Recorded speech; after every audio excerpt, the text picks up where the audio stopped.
गुढीपाडव्याच्या खूप खूप हार्दिक शुभेच्छा. आज हिंदू नववर्षाचा प्रथम दिवस. सकाळची सुरुवात झाली.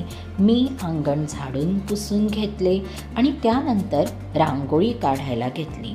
वेळेअभावी एक छोटीशी अशी गुढीपाडव्याला समर्पक अशी रांगोळी काढली. आज वातावरणात थोडा गारठा असल्यामुळे सकाळी रांगोळी काढताना खूप छान, प्रसन्न आणि आल्हाददायक वाटत होते. रांगोळी झाल्यावर लगेचच आम्हाला गुढी उभारायची होती आणि त्याच लगबगीत मी एक छोटीशी रांगोळी काढली. गुढीपाडवा हा महाराष्ट्रातील सर्वात मोठा आणि पवित्र सण असून तो मराठी हिंदू नववर्षाचा पहिला दिवस मानला जातो. हा वसंत ऋतूच्या आगमनाचा आणि नवीन कापणीचा काळ असतो. ह्या दिवशी घरोघरी गुढी उभारून पुरणपोळीचा नैवेद्य दाखवून नववर्षाचे स्वागत केले जाते, जे विजय, समृद्धी आणि चैतन्याचे प्रतीक आहे. किचनमध्ये आल्या सर्वप्रथम सर्वांसाठी मी ब्रेकफास्ट प्रिपेअर करते आणि आज मी बनवते पोहे. पोह्यामध्ये मी टाकलेले आहेत बटाटे आणि फक्त बटाटे पोहे करते, कारण सणाच्या दिवशी आमच्या इथे कांदा, लसूण, टमॅटो हे काहीच चालत नाही. पोहे हा महाराष्ट्रातील अत्यंत लोकप्रिय, झटपट आणि चविष्ट असा ब्रेकफास्ट आहे. पोहे चवदार बनवण्यासाठी आपण ते भिजवताना योग्य ती काळजी घेतली पाहिजे आणि त्याचप्रमाणे शेवट वाफ देणे फार महत्त्वाचे, जेणेकरून ते सुके होणार नाही. तर मी सुद्धा झटपट असे पोहे करते आणि हे पोहे झाल्यावर अर्ध्या लिंबाचा रस त्यात पिळते. त्यामुळे ह्या पोह्यांची चव खूप वाढते आणि असे हे चविष्ट पोहे मी सगळ्यांना सर्व केले.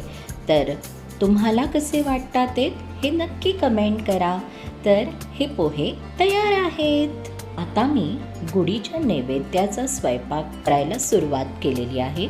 सर्वप्रथम मी बटाटे कुकरमध्ये उकडत ठेवत आहे, कारण आज मी करणार आहे बटाट्याची भाजी, जिच्याशिवाय नैवेद्याचं ताट अपूर्ण आहे. सध्या सिलेंडरची क्रायसिस असल्यामुळे मी हरभरा डाळ इंडक्शनवर शिजवून घेतली. शिजलेल्या हरभरा डाळीपासून नंतर आपण पुरण बनवणार आहोत. इंडक्शनवर कुकर फास्ट होतो आणि एनर्जी पण सेव्ह होते.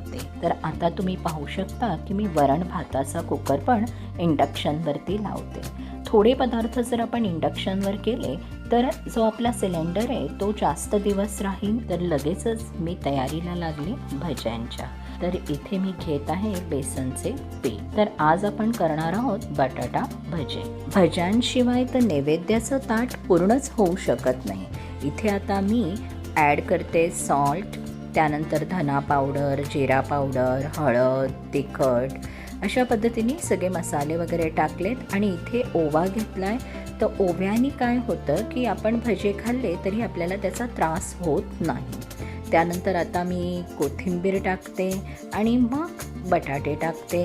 हे सगळं टाकून झाल्यावरती आपण त्याला व्यवस्थित मिक्स करून घ्यायचं आहे.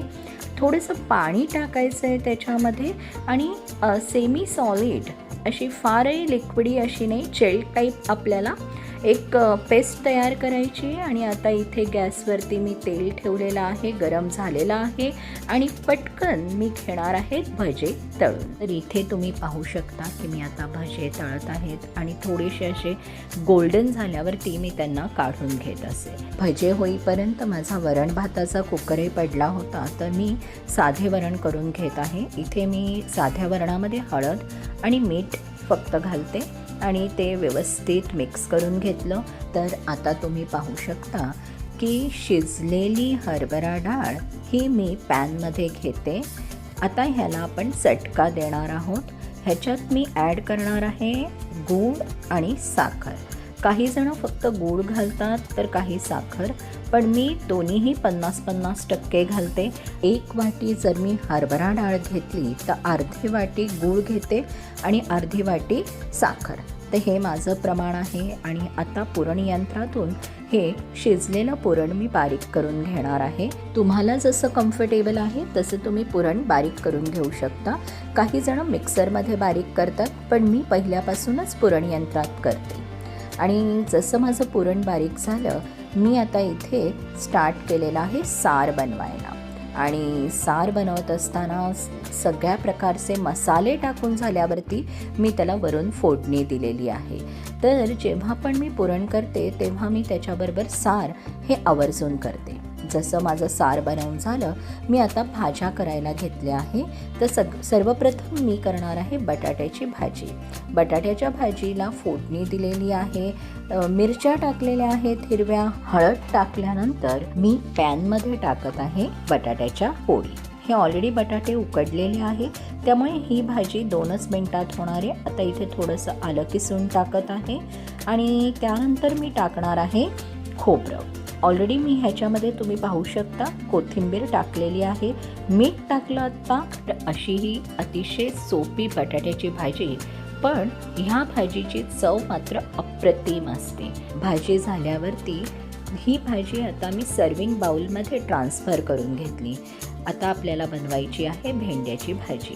तर भेंड्याच्या भाजीसाठी सर्वप्रथम आपण पॅनमध्ये तेल घेतलं आहे, मग जिरे मोहरी टाकून फोडणी केलेली आहे. त्या फोडणीमध्ये हळद तिखट टाकलं आहे आणि आता मी भेंडी टाकली आहे. चांगली व्यवस्थित मिक्स करून घ्यायचं आहे आणि मग धनापूड जिरापूड टाकलेली आहे, खोबरे टाकलेले आहे. भाजी आता मी सर्विंग बाउलमध्ये ट्रान्सफर करत आहे. इथे आता माझी तयारी सुरू झाली आहे पुरणपोळ्या लाटण्याची. इथे मी आता कणकेचा छोटा गोळा घेतलेला आहे, त्यात पुरण भरलेलं आहे आणि आता पुरणपोळी लाटत आहे. तर तुम्ही पाहू शकता ही पुरणपोळी जेवढी आपण पातळ लाटतोय तेवढी ती खुशखुशीत आणि चविष्ट लागते.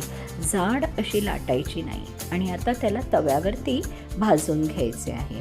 भाजताना मी त्याच्यावरती तूप पण सोडते, पण तूप सोडले नाही तरीही चालतं. पुरणपोळी भाजताना एक महत्त्वाची गोष्ट आहे, ती म्हणजे आपण गॅसची फ्लेम लो किंवा मीडियम ठेवायची असते. जास्त हाय फ्लेम ठेवू नका, नाहीतर मग ती जळू शकते.